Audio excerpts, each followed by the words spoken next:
Sí, Sí, Bárbaro, estamos. listo, genial. Bueno, un poco la segunda parte va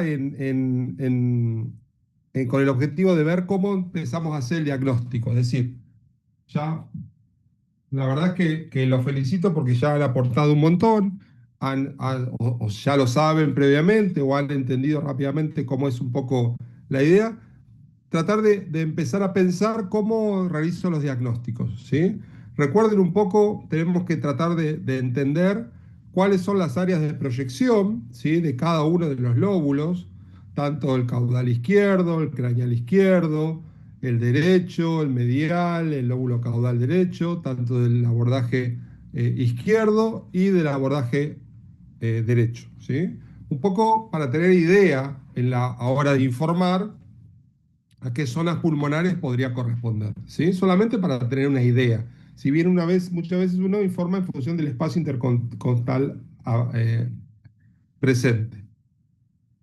El protocolo clásico, y a mí me parece que en ese sentido yo tomo bastante cosas de Lisiandro y cosas de Boysen, ¿sí? Si bien en el abordaje de Lisiandro me parece como muy engorroso, el de Boysen me parece como más orgánico, tengo que decir que a la hora de tratar de localizar una lesión o una imagen, es un poco más preciso utilizar la nomenclatura aportada por el BedBlue de Lisiandro, que esencialmente divide a las zonas pulmonares en 8 zonas, cuatro al lado derecho y cuatro al lado izquierdo, que es la zona caudodorsal, periliar, media y craneal, ¿sí?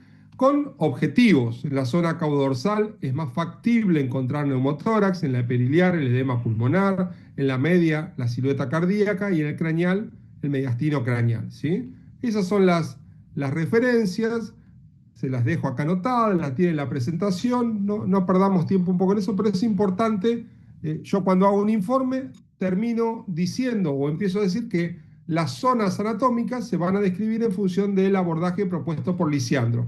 Y les doy al clínico un poco para saber cuál es la zona anatómica, ¿sí? A qué espacio intercostal corresponde. Esencialmente hay actualmente, dos tipos de abordajes, el BedBlue y el Plus, ¿sí? Ahí le llegó a su chat un poco el libro de Boysen, donde está más descrito el abordaje del Plus, el pleura and lung, no me sale, bueno, el abordaje sonográfico, gracias, que arranca del abordaje caudodorsal y termina siendo lo mismo que hace Lisiandro, pero desde otro abordaje. Boysen tiene la filosofía de que las anomalías pulmonares comienzan en las zonas de intercambio entre del parénquima pulmonar con el diafragma, con la superficie dorsal del tórax, con la parte craneal del miembro anterior, con el esternón y con el corazón. Entonces, hace esta evaluación, ¿sí? Y esta descripción. Y es muy orgánica porque uno encuentra zonas, hace un primer abordaje, pero es difícil a la hora de poder informar que encontramos algo en esta parte. Ahí el BedBlue nos ayuda, porque esta parte para el BedBlue va a ser la zona craneal, ¿sí? El mediastino craneal. Entonces le podemos dar ese contexto. Yo generalmente hago un primer escaneo con este abordaje y después informo en función del BedBlue. Es una mirada. Otro tipo de abordajes, un poco más devenido, más de modé, es el TIFAS. El TIFAS evaluaba esencialmente la misma zona del tubo torácico, la zona media y el abordaje subsifoideo, pero evitaba la zona periliar y el mediastino craneal, ¿sí? Ese es un primer abordaje que lo describió Lisiandro en el 2006, que avanzó al BedBlue, incorporando 2 zonas más. Pero en algunos libros, en algunos textos, está todavía utilizado. En emergencia sirve, porque esencialmente lo que trata de ver es un neumotórax o una falla cardíaca o una efusión pericárdica. El de 4 cuadrantes, propuesto por Rademacher, lo que hace es hacer la evaluación con el paciente de pie y toma al codo y el sexto espacio intercostal como una forma de dividir al tórax del perro en 4 zonas, ¿sí? Arranca desde la zona caudodorsal, va a la zona ventral, dorsal y craneal. Es una alternativa, la verdad es que no tuvo demasiadas aceptaciones, pero se los describo como para que lo tengan en cuenta. Lo que sí es importante que tengan en cuenta es el trabajo de Orico, que de alguna forma pone en orden la información y es un sistema de eh, eh, score de aireación pulmonar que a mí me parece que es el más orgánico porque evalúa en 4 números, ¿sí? Desde un luz 0 hasta un luz 3, los distintos índices o las cosas que estuvimos viendo. Una normal aireación es tener líneas A y sin líneas B o hasta 2 líneas B con deslizamiento pulmonar. Mediana aireación es cuando ya hay cierta cantidad de líneas B, ¿sí? Severa pérdida de la aireación cuando vemos o consolidaciones subpleurales o muchas líneas B. Y completa pérdida de la aireación cuando, por ejemplo, vemos un lóbulo pulmonar totalmente colapsado por una efusión pleural. Lo que me parece que es más interesante de este abordaje es que evalúa la línea pleural como una irregularidad y la penaliza como diciendo, bueno, ojo que si la línea pleural está irregular, es un score de 1, ¿sí? O si vemos más, y también lo que es interesante es que evalúa la línea el espacio intercostal como hasta un 50, mayor al 50 o el 100% de la línea pleural y lo categoriza. Súper interesante, yo después se lo paso el artículo, pero lo que hace un poco es eso, tratar de ponerle un número. Y entonces ustedes tienen cada abordaje o cada evaluación del BED-Blue le pueden asignar un número. Ustedes terminan de hacer una ecografía en un paciente donde encuentran muchas patologías y podrían hacer este score. Este score sirve para tratar de ver la evolución temporal de la aireación pulmonar en un paciente determinado, ¿sí? Entonces, es una alternativa más. Nosotros los anestesiólogos lo usamos bastante porque muchas veces hacemos procedimientos o el paciente empeora en el transcurso de la anestesia y podemos ver la mejoría o el empeoramiento de esa situación con estos scores, ¿sí? ¿Alguna duda hasta acá?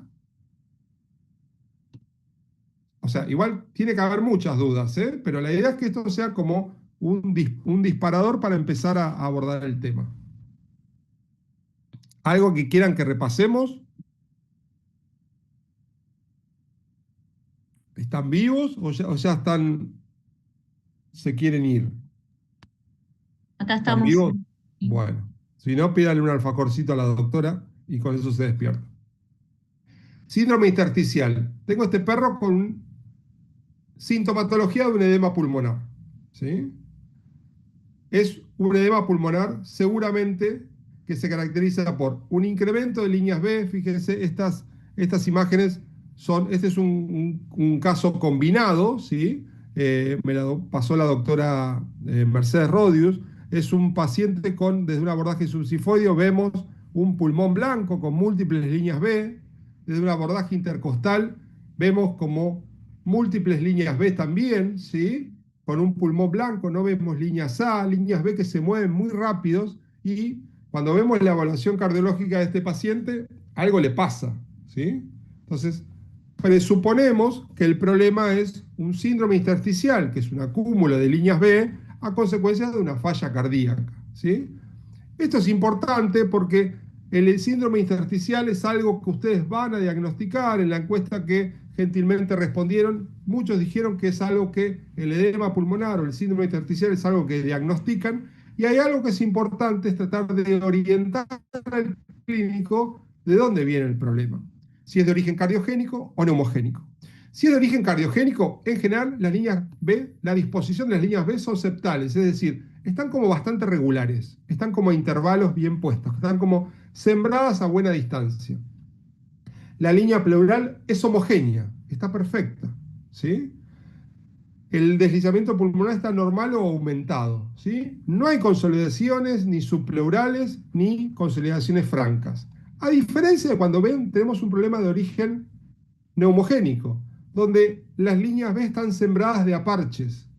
No veo una línea bien regular, sino que algunas son 2 o 3 líneas B juntas, otras separadas, ¿sí? Es más anárquica la distribución de las líneas B. ¿sí? La línea pleural es irregular y usualmente está fragmentada. Usualmente,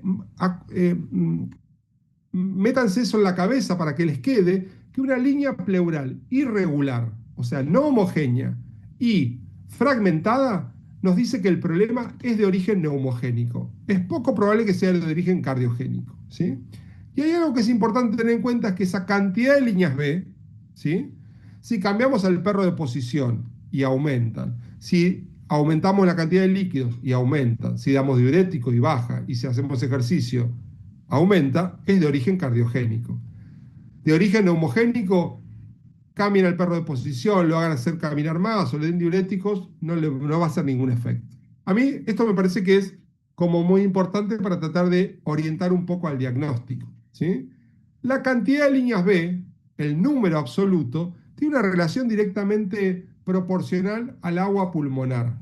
Y es una idea de cuánto de este intersticio está lleno de líquido. Entonces, nos puede servir y le puede servir al clínico para decir, bueno, ¿cómo ajusto la terapia diurética? Yo administro, hago una evaluación cardiológica, hago una evaluación pulmonar, veo que el pulmón está congestivo, veo que el pulmón tiene un síndrome intersticial, cuento la cantidad de líneas B, veo las zonas en las que está, el clínico administra un diurético. Espero media hora, vuelvo a evaluar. Hay una respuesta positiva, disminuyó la cantidad de líneas B. Bueno, eso hay una correlación directa con el agua pulmonar. Y eso es importante tenerlo en cuenta. ¿Sí? Fíjense. ¿Les parece que esto es un edema pulmonar cardiogénico? No. No pareciera inicialmente, porque veo líneas B en parches, ¿sí? Veo que están como agrupadas y las veo irregulares con una línea pleural no tan adecuada. No lo puedo asegurar, ¿sí? Es importante tener en cuenta que el síndrome intersticial puede ser difuso o focal. Difuso a consecuencia que lo encontramos en ambos semitórax y puede ser de origen cardiogénico y no cardiogénico, ¿sí? El difuso no significa que sea totalmente, a veces es difuso bilateral en algunas partes en particular, ¿sí? Donde afecta toda la trama pulmonar. Las neumonías, el edema pulmonar cardiogénico. También puede ser focal, como una neumonía, una atelectasia, un golpe, una contusión, ¿sí? Una neoplasia, ¿sí? También inicialmente puede ser un síndrome intersticial. Ustedes con un síndrome intersticial incipiente y focal no pueden excluir que no sea ni una neoplasia, ni un infarto, ¿sí? Ni una enfermedad pleural, ni una contusión, ni una atelectasia. Lo que los va a orientar, el compatible con, es la clínica del paciente. Si no tuvo ningún accidente, si no estuvo febril, lo más probable es que sea un infarto o una neoplasia, ¿sí? Si se golpeó, puede ser una contusión. Entonces, a veces el compatible con o el aceptar al diagnóstico va a ir de la clínica del paciente. Efusiones pleurales. ¿Es fácil ver efusiones pleurales? Sí, es fácil verlas, ¿sí? Esta no es una imagen mía, es de un cardiólogo, donde vemos el corazón rodeado en forma completa, vemos el ventrículo izquierdo, el ventrículo derecho, el ligamento pericardiofrénico, ¿sí? Es una imagen hecha no por un anestesiólogo, pues las imágenes usualmente las hacemos al revés, ¿sí? Pero vemos una efusión pleural, ¿sí? Una ventana que es importante, que me interesa que les quede el concepto, que a mí me ayuda mucho, es la ventana pericardio-diafragmática. Es una ventana que lo que trata de hacer es esta imagen de acá. Lo que trata de hacer es encontrar en un eje el corazón, en otro el hígado, acá el diafragma. Y en el medio, en este triangulito, ¿qué hay? Líquido. A ver.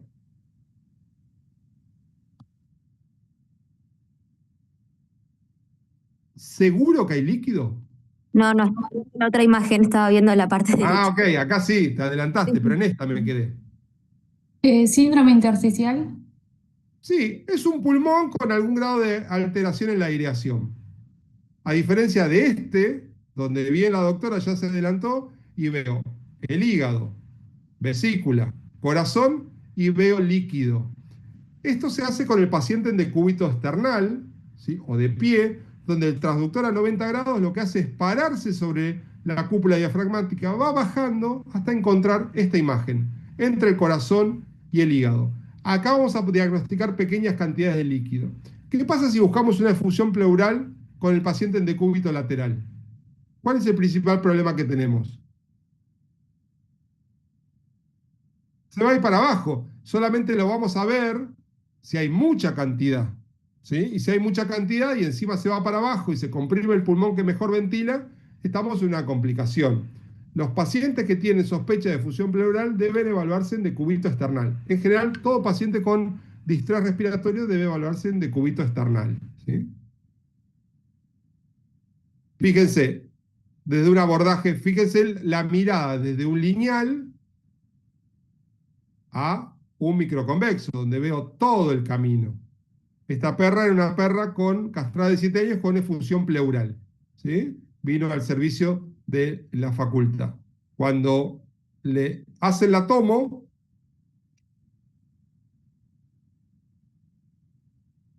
encontramos la tomo generalmente era bastante particulado el líquido. Fíjense, estas son las zonas pulmonares.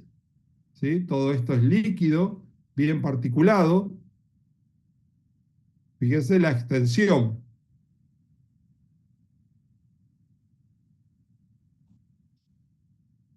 A ver si nos despertamos un cachito. Les cuento, este es un posoperatorio de 2 horas, de una toracotomía por una pericardiectomía. O sea, le abrimos el espacio intercostal y el cirujano le sacó el pericardio porque tenía una efusión pericárdica. ¿Sí?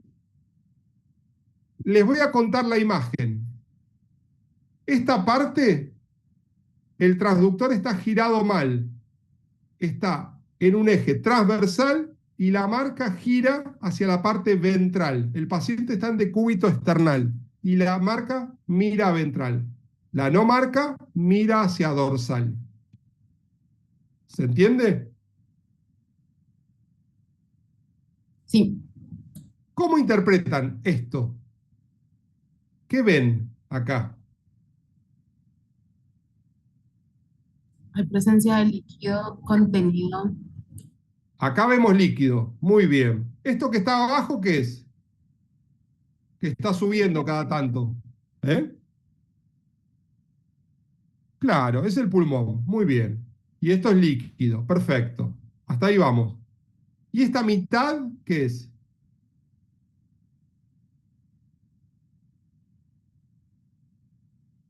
Columna. No. Esta Neumotórax. estructura hiperecoica, hasta acá, ¿qué es? Es la línea pleural. Muy bien. Es la línea pleural. ¿Y acá por qué no se mueve el pulmón? Una concentración. Porque tiene un neumotórax. Tiene de este lado un neumotórax. Y de este lado tiene una efusión pleural. La mayoría de los perros que salen de un posoperatorio y una toracotomía tienen un neumotórax leve y una efusión pleural, porque tienen sangre residual. Esto es un posoperatorio habitual. Lo que hay que hacer es drenar el líquido y drenar el neumotórax. Esto se llama neumohidrotórax. ¿Sí?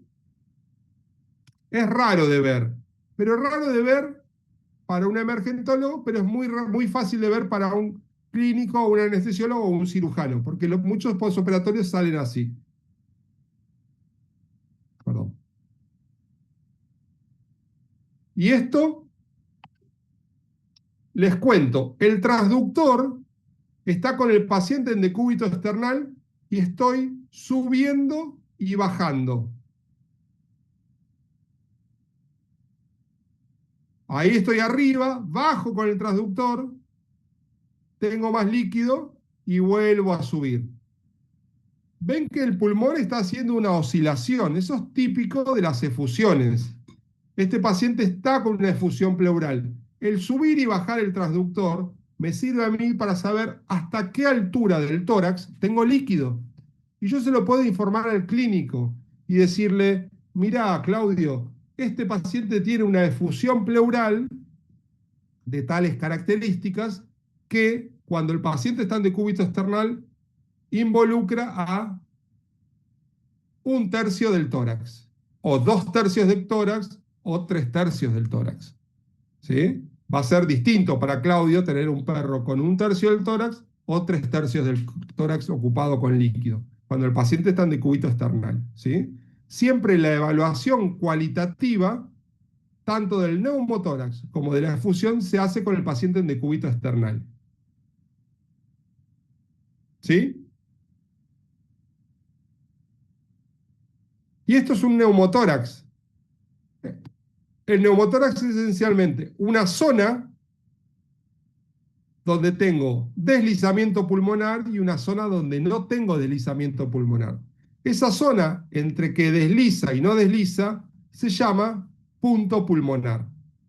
Fíjense, el neumotórax se caracteriza por líneas A y un pulmón que no se mueve.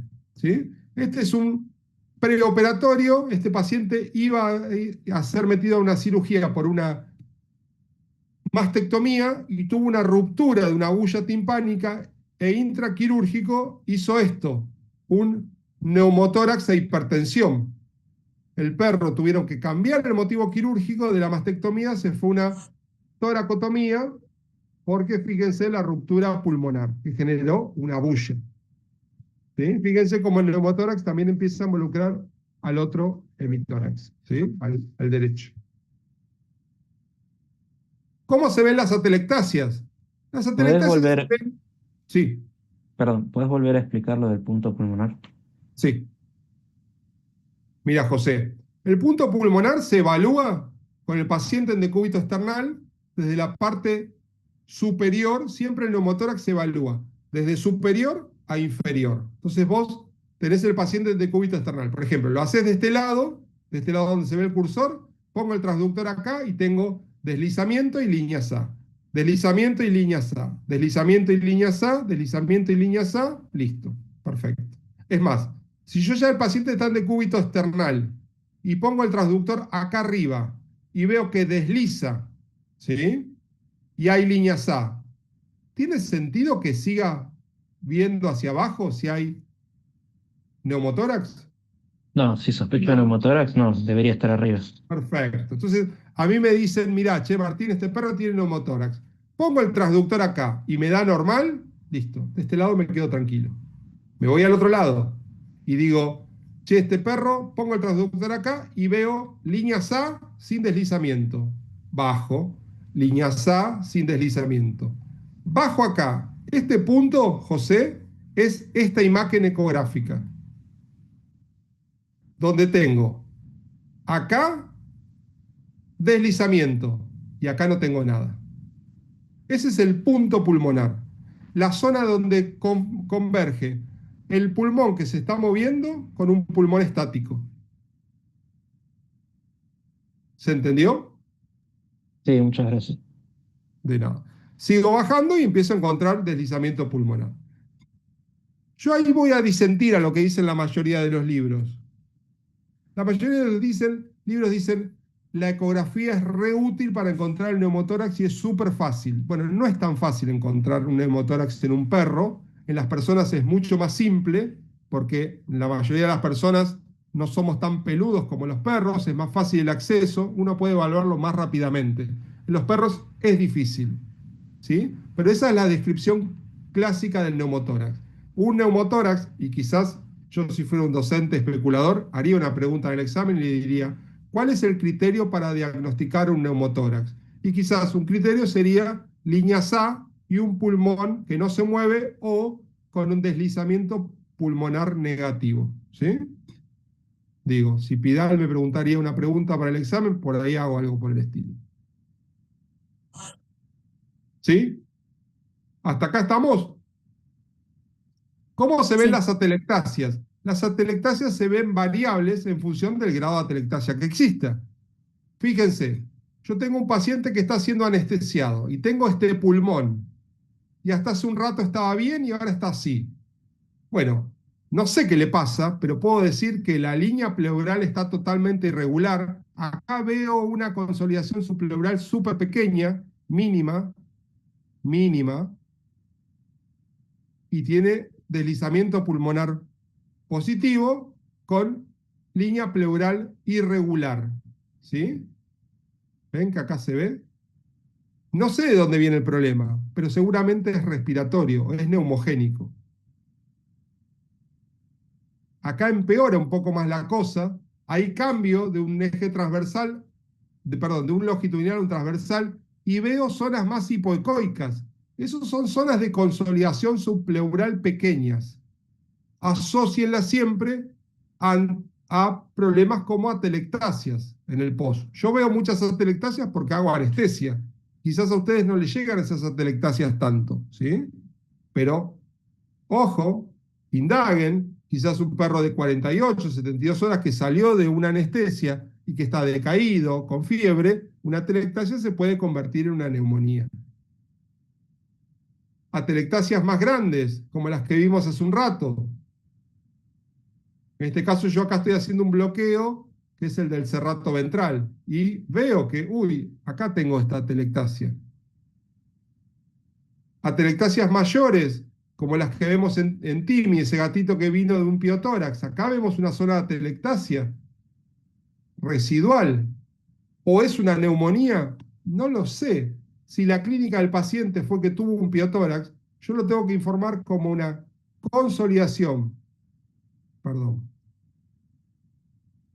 Fíjense, esta consolidación subpleural está, esperen que la quiero enganchar bien, en la ventana pericardio-diafragmática derecha, ¿sí? Abarca la mitad del espacio intercostal, ¿sí? Es de bordes irregulares y podría corresponder a una atelectasia barra neumonía barra absceso, porque el gato tuvo una abscedación. Entonces, lo importante es que diagnostiquen que es una consolidación. Le podrían agregar que tiene signo de fragmentación, si quieren dar más datos, ¿sí? Pero sus compatibles van a ser... Por eso yo siempre digo que tórax es muy fácil, porque son pocas las cosas que hay que hacer. Lo importante es cómo uno informa adecuadamente en forma global. Después van a ser los complementarios, sea la punción, sea la clínica del paciente. Uno no puede jugarse y decir, ah, esto es una neumonía. No, no lo sé. Puede ser un tejido cicatrizal post una atelectasia, puede ser un absceso, puede ser una neumonía, no lo sé. Fíjense este gatito, ¿sí? Que tiene imágenes compatibles con este. A mí me encantan estas imágenes, ¿sí? ¿Qué es esto que está acá, así como bailando en el mediastino craneal? Exactamente. ¿Y esto que se ve más hiperecoico adentro? Broncograma. Exactamente. ¿Han tenido alguna vez una torsión lobar en un PAC?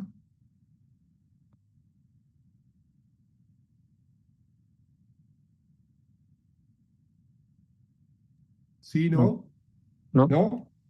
Bueno, ojalá que la tengan, porque no se van a olvidar nunca. Lástima para el perro. Ustedes igual no están deseando que les pase a todos los perros, pero que llega a su consultorio. Se ve súper bien. La clínica de un paciente con torsión lobar es disnea, incomodidad, ansiedad, hipoxemia, ¿sí? Si hay torsión con hemotórax es bastante molesto, ¿sí? Fíjense, esta imagen me la mandó un doctor en España y me dice, es el doctor Nacho Sández, y me dice, mirá, Tincho, estoy por dormir iba a dormir otro perro y me toca dormir a este perro que es un PAG, ¿sí? Donde vemos un área pulmonar que no desliza, que late, totalmente consolidada, ¿sí? Con signos de shock hipovolémico, ¿sí? Es un signo de consolidación, ¿sí? Que puede deberse particularmente a una torsión lobar. Las torsiones lobares son muy características cuando hay pulso femoral sin deslizamiento pulmonar y se ve un área hepatizada, ¿sí? Como si fuera un tejido, como si fuera el hígado. Este es el perro de un amigo, el doctor Damián Paniza, ¿sí? Que tuvo una torsión lobar de los lóbulos apicales, del lóbulo craneal izquierdo. Es frecuente en los perros, frecuente en los pack machos, ¿sí? En otras razas también se da, a veces por situaciones de estrés. Y muchas veces, este es un pack que yo tuve hace poquito, que tenía una zona pulmonar relativamente irregular, alterada, y otra zona pulmonar más heterogénea. Esto, ¿lo podemos describir como un tumor? Sí, es heterogéneo, no tiene vascularización, es un signo de consolidación, de bordes irregulares, heterogéneo, Doppler negativo. ¿Cuál es la clínica del paciente? Tiene disnea, ¿sí? Está decaído, tiene una placa previa, ¿sí? Es una zona pulmonar que son los lóbulos eh, apicales. Bueno, puede ser una torsión lobar, ¿sí? Este es el perro 48 horas después de la cirugía. En general las torsiones lobares tienen muy buena evolución, muy simpático el perrito, se comportó bastante bien. A mí me llaman para hacer la anestesia, ¿sí? Yo me robé la torsión lobar porque la verdad que estaba bueno. Este paciente vino derivado de Entre Ríos, ¿sí? Se operó en Olivos, en la clínica Burgués. Agradezco al doctor Madariaga, que fue el cirujano, ¿sí?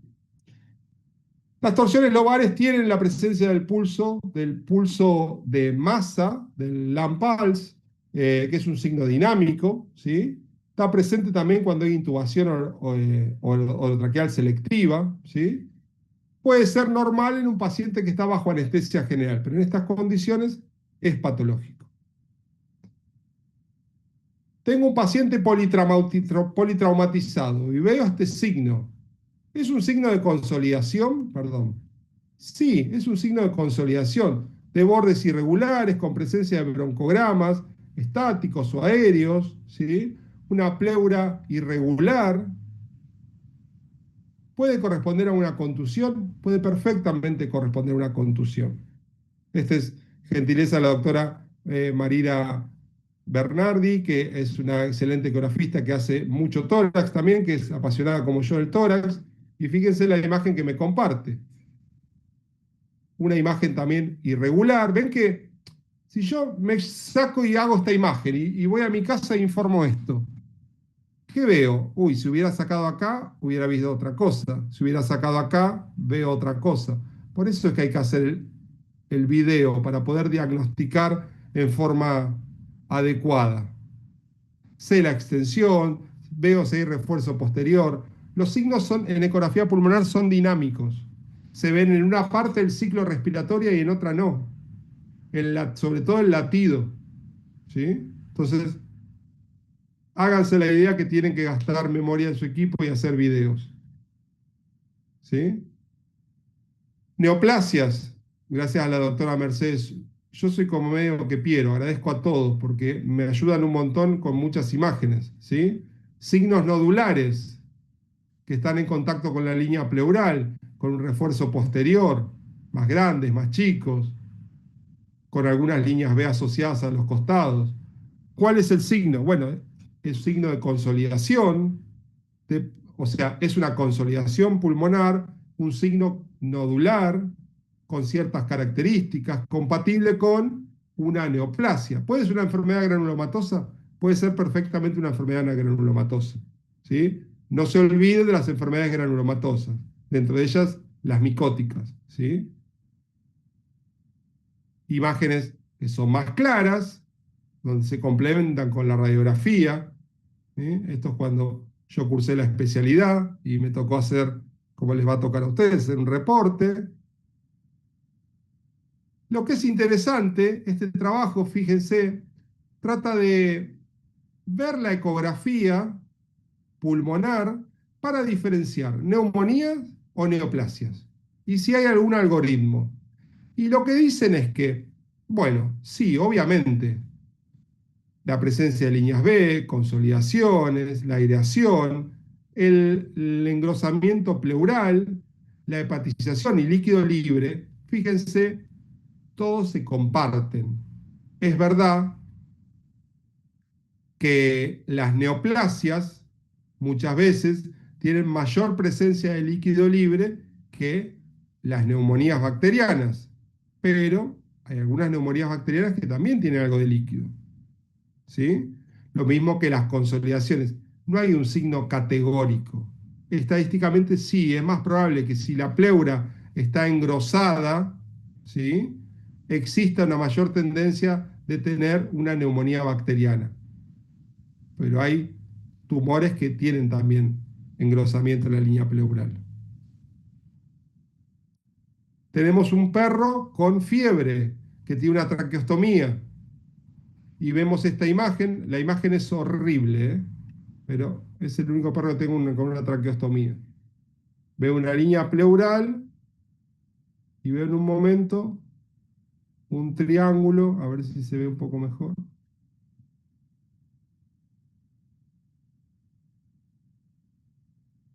Ahí. ¿Puede ser una neumonía? Sí, es una imagen hipoicoica de bordes irregulares con refuerzo posterior. ¿Puede ser compatible con una neumonía? Sí, puede ser compatible con una neumonía. ¿Puede ser un tromboembolismo? Puede ser un tromboembolismo.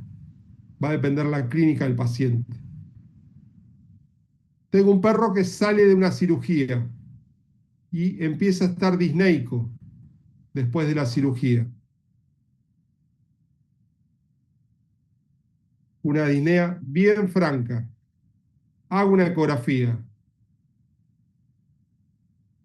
Y el clínico me dice, ¿es un edema pulmonar? No, no me parece que fuera un edema pulmonar. El problema me parece que es un problema de origen respiratorio. Veo consolidaciones subpleurales pequeñas. Yo al clínico le puedo dar con certeza diciéndole, no, el problema no sé de dónde es, pero no viene de un problema cardiológico. Hay algo respiratorio, quizás una infiltrativa, que no la habíamos visto antes y se exacerba ahora con la anestesia. ¿Sí? ¿Están para esta parte?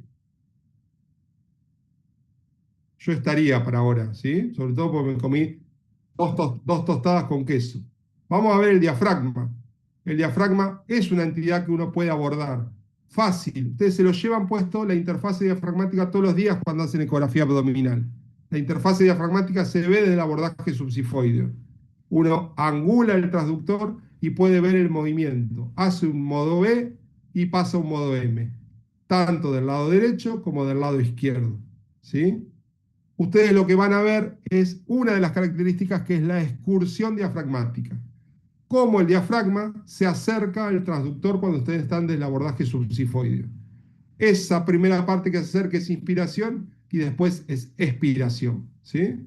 ¿Cómo se evalúan los 12 hemidiafragmas? Fácil, como ustedes lo hacen siempre.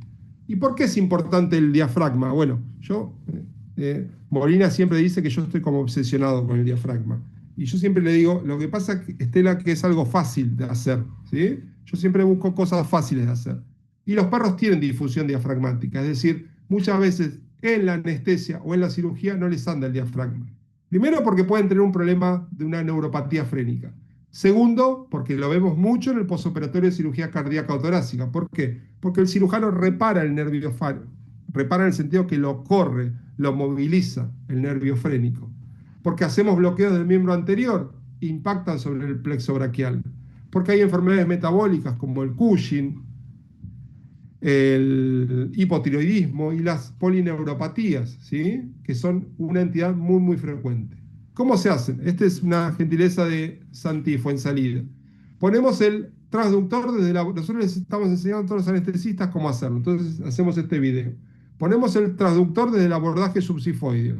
No, movemos hacia un lado, muy cercano hacia la línea mamaria, y ahí vemos un hemidiafragma. Nos vamos al otro y vemos el otro hemidiafragma. Siempre en esta y vamos a poder verlo en una buena angulación. Durante un tiempo angulamos hacia el codo contrario y obtenemos una mejor imagen, pero generamos un error de medición, ¿sí?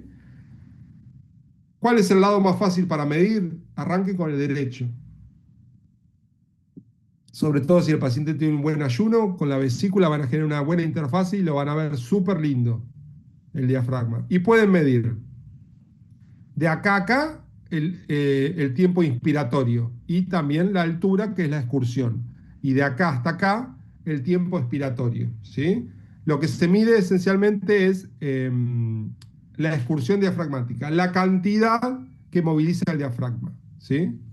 Fíjense, esta es una perrita que tenía un problema X, donde vemos que un diafragma, es horrible la medición, no lo puedo medir bien, pero acá veo que se moviliza y este diafragma no se moviliza, ¿sí? El trabajo de Sideward lo que dice es que más o menos en perros, cada 20 kilos movilizan 1 centímetro. Es variable. Hay perros que pesan 60 kilos que movilizan casi 2 centímetros, perros muy chiquitos que movilizan 0,7, 0,6. ¿Sí? Eso es un poco la evaluación. En gatos también se puede ver, este trabajo también del mismo grupo, en gatos, encuentra que cada hemidiafragma, derecho o izquierdo, que no se mueven iguales, ¿sí? En general siempre el izquierdo se mueve un poquito más, en el caso del gato que el perro, se mueve un poco más que el derecho, ¿sí? Pero rondan más o menos de la misma cantidad, ¿sí? Fíjense, 0,64 más o menos 0,18. Y cuando hay enfermedades, está bajo ese valor, ¿sí? Fíjense, este es el gatito que les había contado antes, Timmy, ¿sí? Este gatito lo tuvimos en el servicio, paciente con una disnea severísima, con una alteración en la aireación pulmonar severa, fíjense, corazón, algo horrible acá, cerca del diafragma. No es una hernia, sino que veíamos zonas pulmonares y una absedación muy, muy importante. Se tuvo que hacer una esternotomía y una laparotomía, y se extirpó ciertas partes pulmonares y la cirugía fue muy cruenta. En el posoperatorio estuvo muy bien, le costó bastante recuperarse. Esto es a las 24 horas en el hospital de la facultad.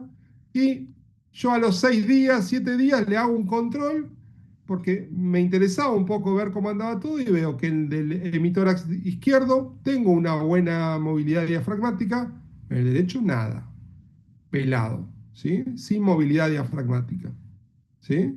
Pero el gato como si nada, porque este diafragma movilizaba bastante, ¿sí? Y había estado muy mal el paciente. A veces pasa eso. 2 meses más tarde, vuelve a tener una compensación, vuelve a ganar, ¿sí?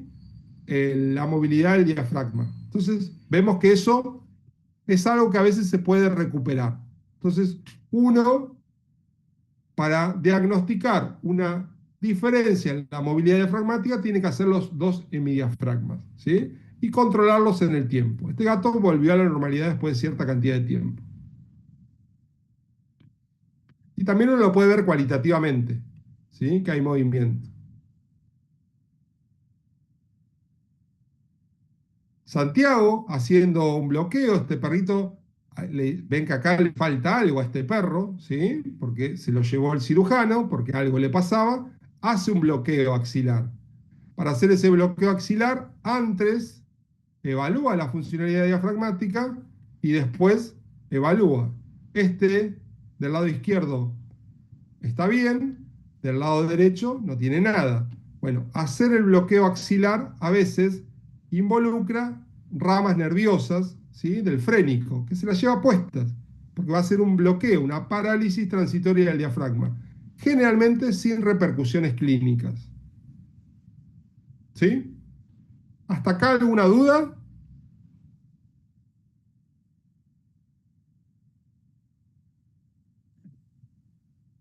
Ok. Bueno, les muestro esto. Jalapa, una gatita castrada de 12 años con disnea progresiva. Les juro que el transductor está puesto en el tórax. Esto es el corazón, esto es lo que vemos de un lado y del otro. Esto es el mediastino craneal, esto es el mediastino caudal. ¿A qué les huele este gatito? ¿Qué puede ser con esta patología, con una disnea importante? Donde hay pulmón encuentro esto. ¿Qué puede ser? Perdón, Martín, soy docente de farmacología, Así Ah, que no digas con nada. este caso, no. ¿Sigue viva? No, la dormimos en febrero. Ah, Estaba muy mal. sí. ¿Qué puede ser? Mira, me parece una neoplasia. Parece una neoplasia. ¿Qué característica? ¿Cómo la describirían? Heterogéneo. Heterogénea, Ok. ¿Qué con más? cavitaciones anecoicas. Sí. Era Doppler positivo también algunos de estos agujeritos. Estas cavitaciones eran vasos sanguíneos. Estos eran vasos bastante vascularizadas. Fíjense esta imagen.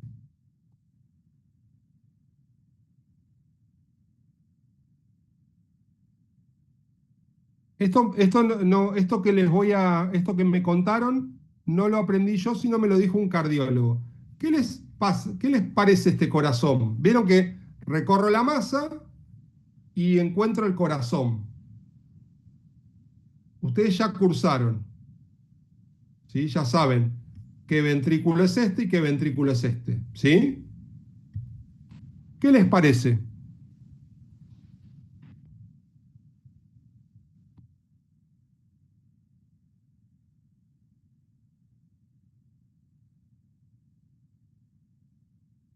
A mí me lo dijo el doctor Medel, un cardiólogo.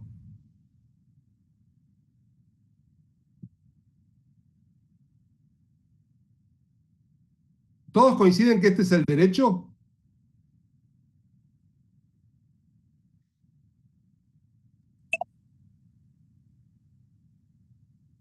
Que la relación de los dos ventrículos es anormal, tal vez. ¿Que es normal o anormal? Anormal. Anormal. ¿Cuál es la relación normal en las cavidades entre el ventrículo derecho y el izquierdo? Así, a grosso modo. Eh, mm, lo que me acuerdo es que cuando es 1 a 1, debe ser tal vez el 50% el derecho y casi el doble el izquierdo. Claro, ¿y acá qué pasa? O un poquito menos. ¿Y acá qué pasa? Ujú. Es una relación 1 a 1. Sí, o 1 a 1 o hasta te diría casi invertida. Me parece que está un poco más grande el derecho que el izquierdo. Mira, mira, Ujú. en cuanto a cavidad. Sí. ¿Sí? Ujú. ¿Por qué tiene dilatado el derecho? Bueno, porque este paciente está tratando de expulsar sangre al lecho pulmonar cuando el lecho pulmonar está comprimido por esta masa. Está con signos de hipertensión pulmonar, ¿sí? Sí. Asociado a esto que le está pasando. Yo tomé muestras, ¿sí?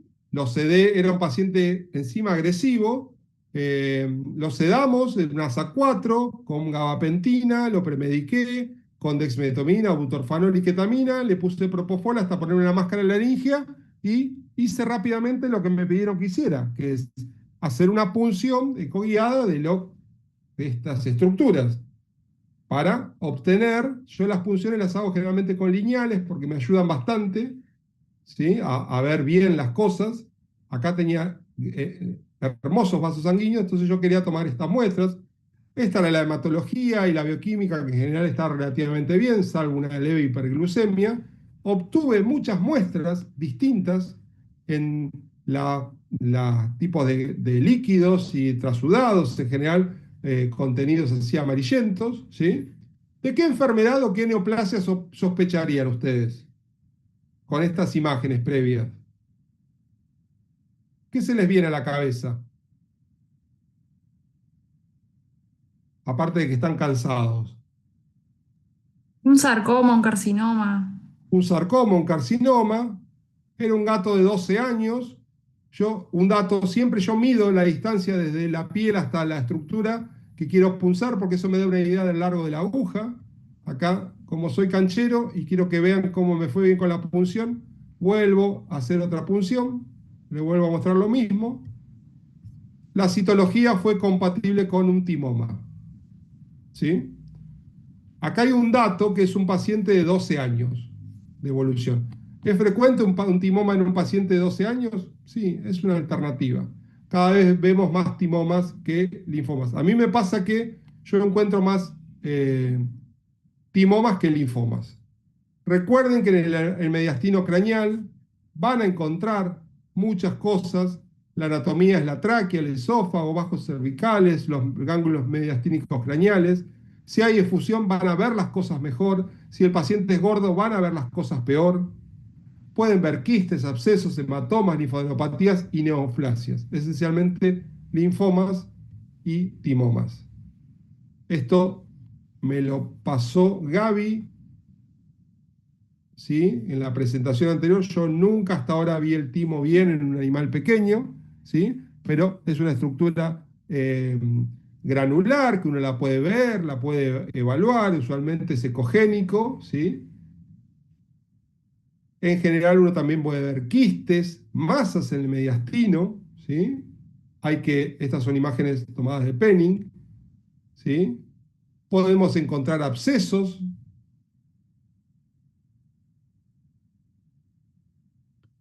Y en general el linfoma es más frecuente en gatos, en animales jóvenes, sobre todo a medida de 3, BILEF positivo o BIS positivo. En general son nodulares, hipoecoicas, con cápsula hiperecoica fina, tienen ecoestructura homogénea o heterogénea. El timoma es más ecogénico con quistes o cavitaciones. Ojo, no podemos descartar que pueda ser un carcinoma tiroide, un sarcoma o metástasis, pero estas son las entidades más frecuentes. Encontré este trabajo que me encantó, su reporte de 52 gatos, que un poco me dijo un poco lo que me pasaba a mí. Yo encuentro más timomas que linfomas, y un poco las características en general entre un timoma y un linfoma. Igual son sospechosos, ustedes no van a poder diagnosticar mediante la ecografía, creo que esto ya lo sabemos, pero... Y lo más concluyente es que la presencia de múltiples cavitaciones no vasculares es más compatible con un timoma, ¿sí? Pero la ecoestructura, la heterogenicidad a veces no es concluyente, ¿sí? Pero sepamos que uno puede arriesgar un poco más el diagnóstico. Anímense a punzar tórax, anímense a punzar con alguien que los ayude, ¿sí? Esencialmente un anestesista o un clínico que haga la anestesia. Las punciones de tórax son facilísimas, solamente necesitamos que el paciente esté quieto, que no le moleste, que esté bien oxigenado, ¿sí? No es tan difícil. En general, la presencia de esos quistes es más sugestivo de un timoma versus un linfoma. Y también la clínica y la presentación de la edad de los pacientes, ¿sí? Este gatito tenía un síndrome pruriginoso tremendamente generalizado, unas imágenes pulmonares bastante feas, vino del servicio de la facultad y lo dormimos para hacer una cirugía.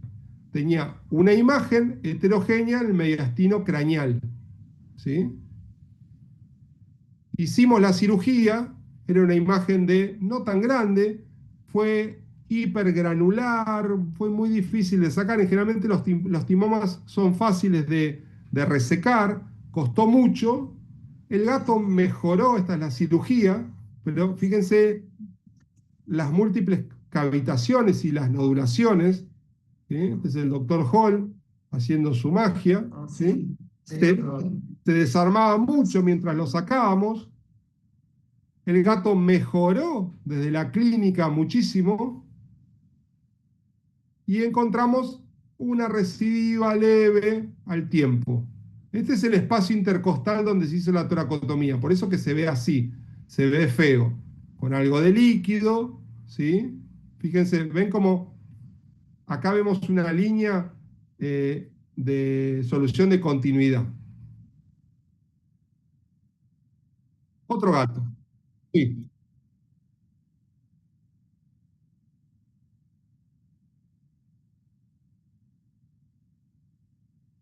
Yo tampoco. Yo tampoco. No. Ahí la imagen sagrada es complementar con tomografía computada. Vos no podés evaluar la extensión. Yo generalmente esas ecografías las hago con el paciente bajo sedación, porque me lleva tiempo y con el paciente despierto tengo que hacer una buena tricotomía. O algo que yo lo dije, yo generalmente algunos procedimientos los hago con una importante tricotomía, porque el pelo a veces me enlentece mucho. El POCUS es una cosa, pero el diagnóstico a veces es otra. Yo cada vez más estoy pelando a los pacientes para hacer una buena, sobre todo si van a ir a una punción, ¿sí?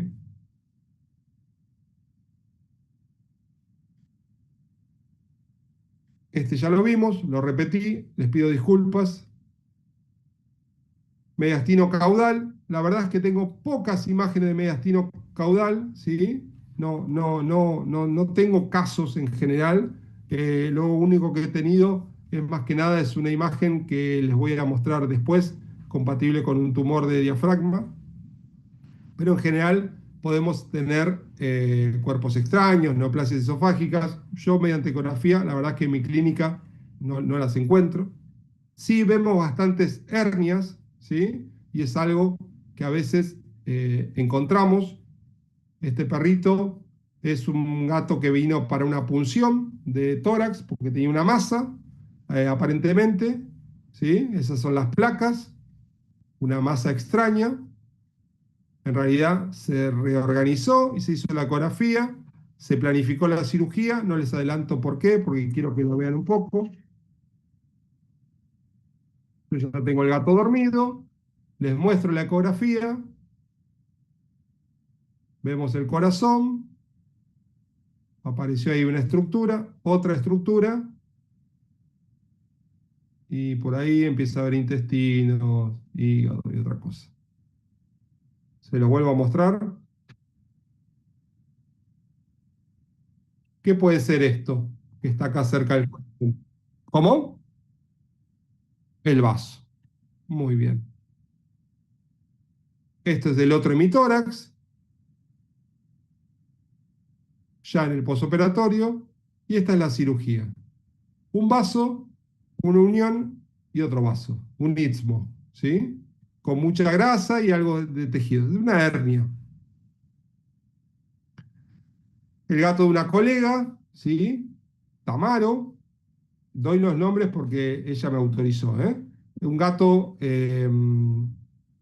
con un historial que se hizo una arquitectomía en 2017. Cuento el caso porque a veces está bueno a la clínica, ¿sí? Tuvo una triaditis, como tuvieron muchos gatos post-pandemia, ¿sí? Hizo una obstrucción intestinal, terminó en la laparotomía, se le puso un tubo de yeyunostomía, se resecó y al final tuvo un granuloma. Eso después anduvo bien. Va al cardiólogo frecuente, la cardióloga, que es la doctora Almagro, lo vio y estaba perfecto. Y como la tutora es muy responsable, el gato tosió 12 horas y después no tosió más. ¿Qué hizo la tutora? Le fue y le sacó unas placas. En la placa se informa una imagen extraña, ¿sí?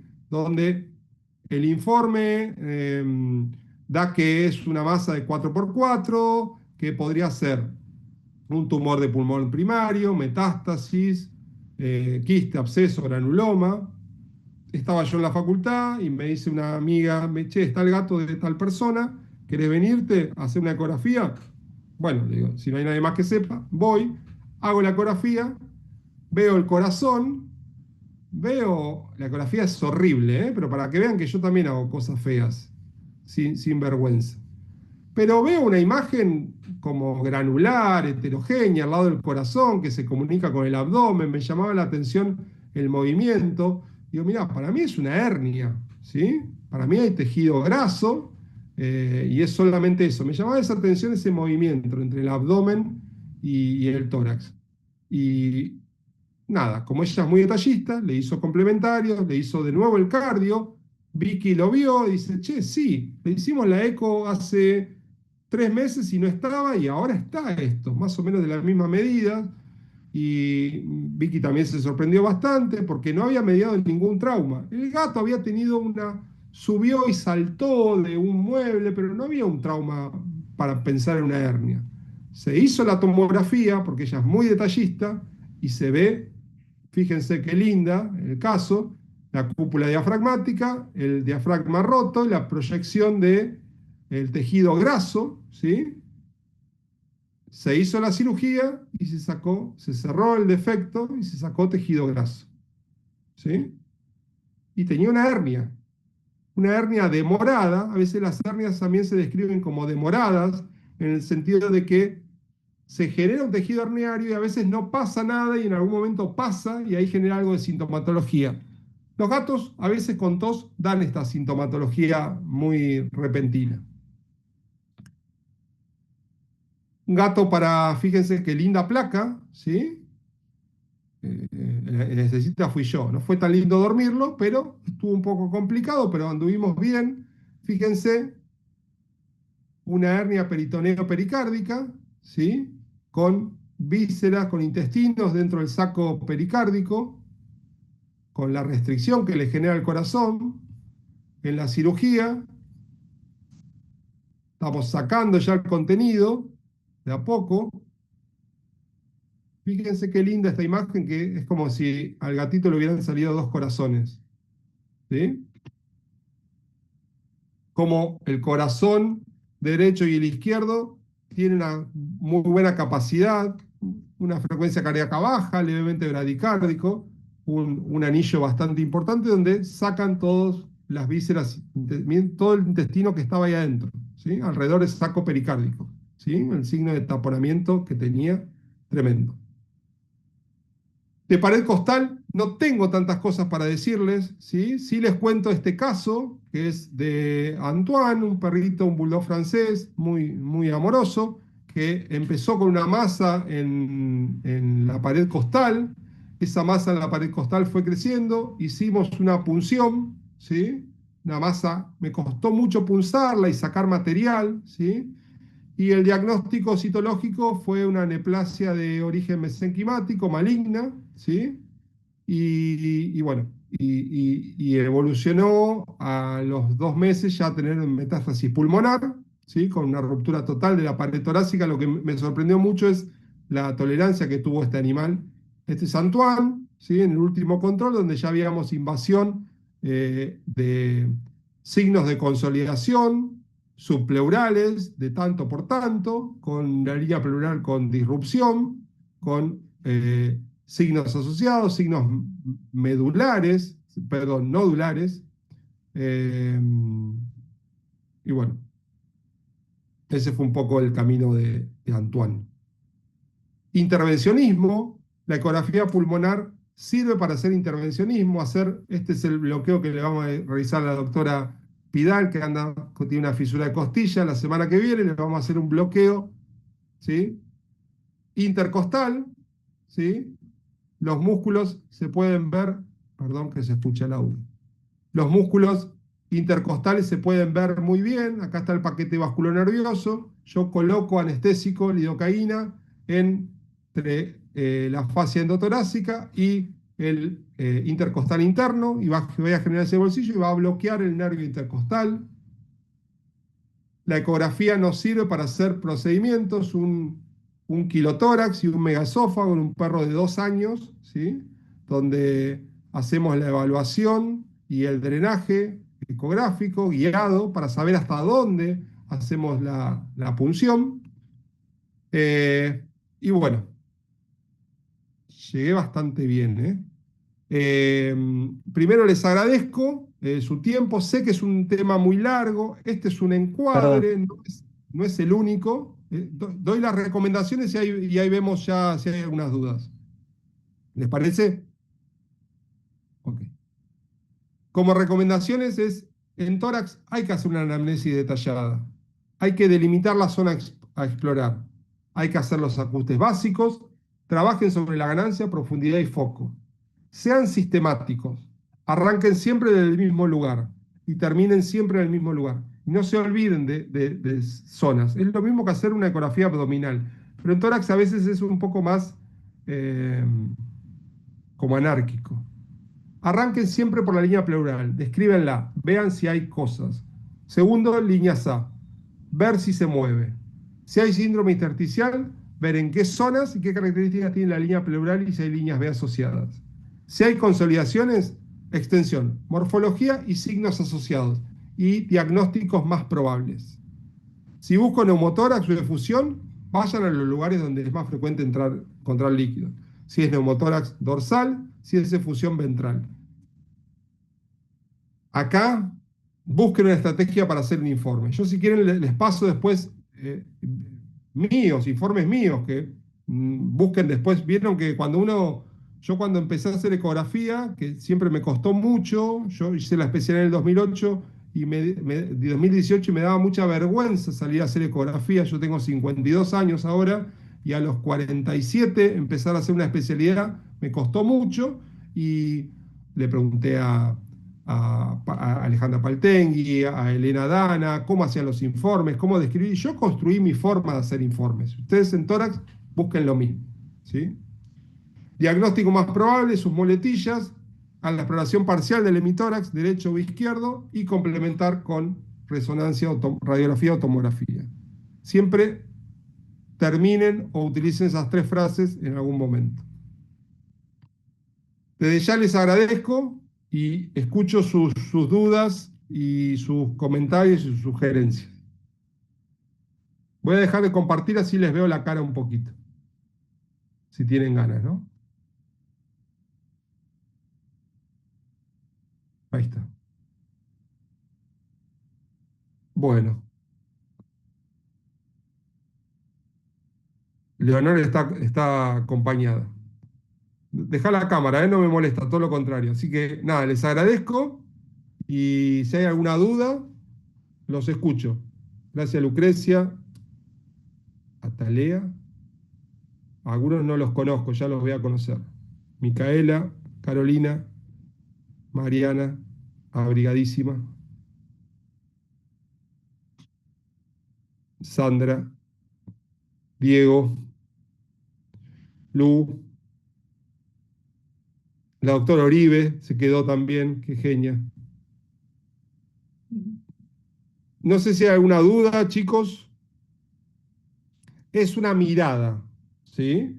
En ecografía pulmonar no está nada escrito. Marcos, gracias por prender la cámara. Es una mirada, tómenlo así, ¿sí? Y vean otras personas que hagan tórax, cómo informen, busquen su forma. La verdad es que no hay consenso. Tengo el honor de estar participando en un consenso que se está haciendo de pulmón a nivel mundial y estamos en ese proceso de qué cosas hay que hacer, qué cosas hay que escribir en la parte de POCUS, ¿sí? Así que no se sabe todavía tanto, pero yo creo que en 1 o 2 años vamos a tener un consenso y quizás vamos a poder saber un poco más y los veterinarios vamos a poder... Para mí el gran problema está en el lenguaje, el cómo informar estas cosas y cómo llegar a un consenso. Yo tengo una duda, una consulta. Decime, José. Vos habías hablado sobre las analogías, la del murciélago, la de los ojos del cocodrilo, y entre esas habías mostrado el signo de la orilla Sí, del modo M, ¿no? sí. ¿Eso no lo estás usando o no lo usas como criterio? Yo no lo uso, pero José, es mi mirada. Vos agarrás el libro de Lisiandro, igual han perdido un poco de adeptos, ¿sí? Eran como, estaba buenísimo, pero vos a un clínico le decís o informás, se ve el signo de la orilla sumado al signo de la estratosfera con 2 signos de murciélago y un signo de el código de barra. Pero a vos, José, te puede servir que el signo de la orilla se interpreta de tal cosa, que el signo de código barra es otra, y vos después lo escribís distinto. Sirven inicialmente al emergentólogo para rápidamente, en un escaneo general, decir, bueno, ojo, cuando tenés tal signo, puede corresponder a tal cosa. En ese sentido sirve. A mí me parece que en el ambiente de ustedes, que son especialistas, especializando, tipos que se están formando, que están apostando, es como redundante esa información. Y en los libros, sí, lo que empezó a pasar, José, es que cayeron en desuso esos signos. Porque tuvieron una función, que es bajar a un terreno básico la ecografía pulmonar, para que clínicos y emergentólogos pudieran entender. Pero ahora cayó un poco en desuso. Pero no implica que esté mal, ¿eh? Yo no los uso porque yo soy un tipo que me cuesta mucho las analogías. ¿Viste esa gente que estudia Eh, el Bambi rojo se fue al supermercado y compró y aprendés algo, a mí no me sirve. Entonces el signo de la estratosfera no lo entiendo, no me acuerdo, el de la playa tampoco, pero no implica que esté mal, ¿eh? De hecho, Lisiandro en su segunda versión ya no los utiliza tanto los signos y aparte son signos estáticos y la ecografía pulmonar es movimiento. Entonces también cayeron un poco en desuso. Pero es mi mirada, José, Gracias. de nada. ¿Se entendió?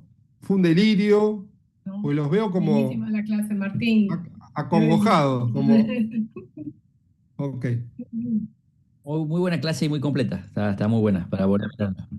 Bueno, yo ahí les llegó un regalito, ¿sí?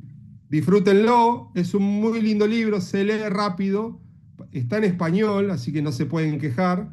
Y para mí es como una mirada muy nueva, muy linda. Voy a sentir una mirada más amigable, Lisiandro es mucho más completo en unos aspectos y da una mirada general.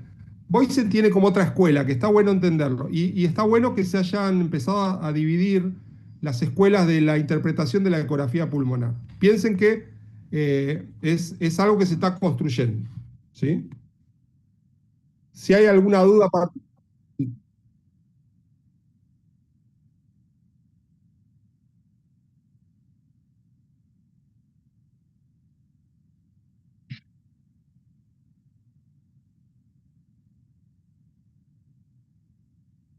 Sí, sí. A mí me pasó, yo hago un solo día de ecografía, trabajo en un centro en Olivos. Y a mí me pasó que al principio era, che, Martín, ¿me mirás el tórax? Y ahora es, no, ya tengo punción de tórax, coso de tórax. Porque a medida que vos mirás y le das seguridad al clínico, porque si igual al clínico le decís, che, no, no tiene nada. Así le decís, no, mirá, veo un signo nodular de tanto por tanto, que tiene esto, Doppler positivo, esto, y dice, ah, pará. Entonces ahí ya te empiezan también a derivar.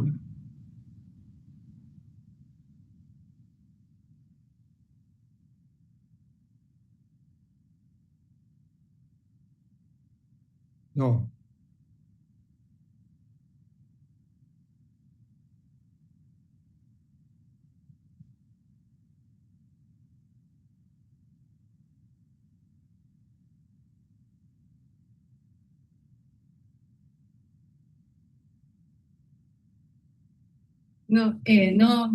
No es tan sensible a veces la radiología para lo que claro. Mirá, ojo. gracias que lo dijo Oribe y no lo dije yo. Hay cosas que a veces la eco gana. Sí, ¿Por qué en COVID el screening era la ecografía torácica? La eco torácica, porque rápidamente diagnosticaba mucho antes que la radiografía, inclusive antes y mucho más seguro que meter un tomógrafo. Las neumonías y las metástasis leves, pequeñas, vos las vas a ver mejor con el eco y de forma más temprana que con la radiografía. Yo, cuando cursé en la especialidad, como ustedes, seguí un caso donde encontramos ecografía de había nódulos muy pequeños, de 0,3 centímetros, 0,4 centímetros. En la placa no se veían y 3 semanas después se vieron. Con la eco le gané 3 semanas al proceso oncológico. Entonces, lo mismo que hoy. neumo, decime, Gaby. No, nada que ver, pero hoy en día también para la enfermedad reumatoidea en humanos usan más la ecografía para determinar osteofitosis o antiofitosis como algo más precoz que la radiología. Por eso, la radiología tiene mucho más historia, pero se están viendo que en algunos campos es más precoz o más sensible Claro. la eco. Y sobre todo con un lineal lindo. Claro, obvio. Abusen del lineal en pulmón. Vayan al micro, pero vayan. Yo estoy viendo muchas patologías que no sé qué nombre ponerle. De hecho, me acabo de comprar este libro que les aconsejo, no tengo para regalárselo, pero es de estudio de casos de Boysen. Son casos clínicos de un abordaje point of care, no es la ecografía tradicional, pero está buenísimo y encontré. Yo tuve una tanda de Westy con problemas respiratorios. En el Westy está descrito las patologías pleurales y encontré cómo verlas y cómo informarlas mediante ecografía. empiecen a mirar la pleura, porque también hay muchos procesos incipientes.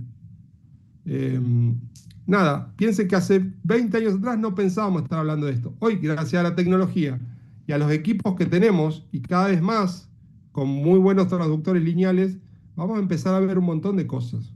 Así que está el camino para hacer. Anímense al tórax y punciones hagan de tórax siempre con sedación, siempre con anestesista. No se embarquen a hacer una punción, no, es cerquita, está ahí nomás. El perro se mueve un poco, ustedes necesitan que esté quieto. Y aparte, muchas veces necesitan que el paciente esté, no en apnea, pero con una frecuencia respiratoria baja, porque están metiendo una aguja en el tórax y necesitan que esté quieto el perro. A veces yo los pongo en apnea a los perros o a los gatos, transitoria, para poder hacer buenas punciones, porque a veces se te complica. Y es sumamente útil, ¿sí? Anímense, que está buenísimo. ¿Te pasa, perdón, Martín, que cuando haces anestesias para hacer estos procedimientos, la señal Doppler te mejora mucho? Sí, Puedes hacer un Doppler de esa masa, que con exactamente. el perro Sí, despierto es Doppler sí, ignorante. sí, sí. Por algo, muchos trabajos. Yo hice una pasantía en Alfort, y cortita. Y pasé por eco y me llamó la atención. Me dice, no, acá sedamos todos los perros, porque todos los perros tienen que irse con Doppler. Y con Doppler, si perro sedado. Y quizás lo sedaban leve, pero lo sedaban.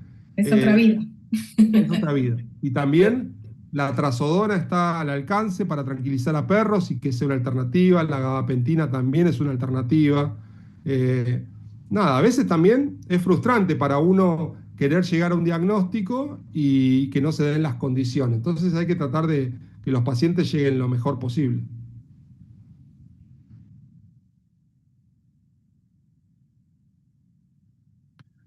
Les dejo mi mail, igual tenemos el contacto del celular, pero si hay alguna duda, bueno, me escriben ahí al chat igual, pero si no,